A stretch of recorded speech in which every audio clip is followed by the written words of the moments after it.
కొన్ని దెబ్బలు ఎలా పడతాయో, ఎవరిపై పడతాయో, ఎందుకు పడతాయో ఒక పట్టాన అర్థమే కాదు.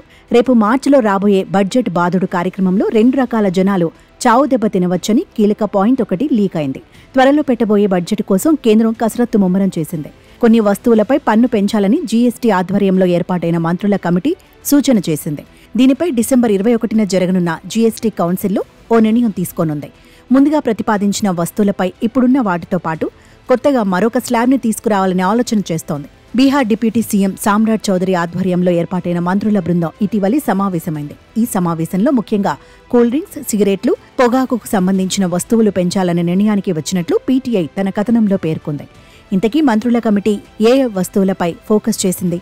తొలుత కూల్ డ్రింక్, సిగరెట్లు, పొగాకు సంబంధిత వస్తువులపై ప్రస్తుతం 28% జీఎస్టీ విధిస్తున్నారు. దీన్ని 35% పెంచాలన్నది మంత్రుల బృందం సూచన. జీఎస్టీ స్లాబ్ల విషయానికొద్దాం. ఇప్పటి వరకు 4 స్లాబ్లు మాత్రమే ఉన్నాయి. అందులో 5%, 12%, 18%, 20% మాత్రమే ఉన్నాయి. కొత్తగా 35% స్లాబ్ని తీసుకురావాలన్నది కొత్త ప్రతిపాదన. కూల్ డ్రింక్స్, సిగరెట్లు, పొగాకు ఉత్పత్తులను 35 స్లాబ్లో పెట్టాలన్నది మంత్రుల కమిటీ సూచన. వీటికి తోడు దుస్తులపై పన్ను రేట్లను సవరించాలనే ఆలోచన చేసిందట మంత్రుల బృందం. రెడీమేడ్ దుస్తులు 1500 విలువ కలిగిన వాటిపై 5% జీఎస్టీ విధిస్తోంది.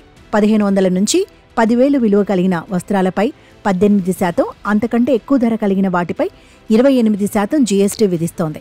వీటి స్లాబ్లో మార్పులు ఉండనున్నాయి. అలాగే ప్యాకేజ్ వాటర్పై జీఎస్టీని తగ్గించేందుకు ప్లాన్ చేస్తోంది. 20 లీటర్లు అంతకంటే ఎక్కువ కలిగిన ప్యాకేజ్ వాటర్పై 18% నుంచి 5%కి జీఎస్టీ తగ్గించాలని ప్రతిపాదన చేసింది. వీటితో పాటు 10,000 రూపాయల కంటే తక్కువ ధర కలిగిన సైకిళ్లపై జీఎస్టీని 5%కి తగ్గించాలనే ప్రతిపాదన సైతం లేకపోలేదు. ఎక్కువ ధర కలిగిన షూలు, వాచీలపై జీఎస్టీని పెంచాలన్నది ప్రధాన సూచన. అన్ని పరిశీలిస్తే 148 వస్తువులపై కొన్నింటికి జీఎస్టీ తగ్గించాలని, మరికొన్నింటికి పెంచాలన్నది మంత్రుల టీం ప్రతిపాదించింది.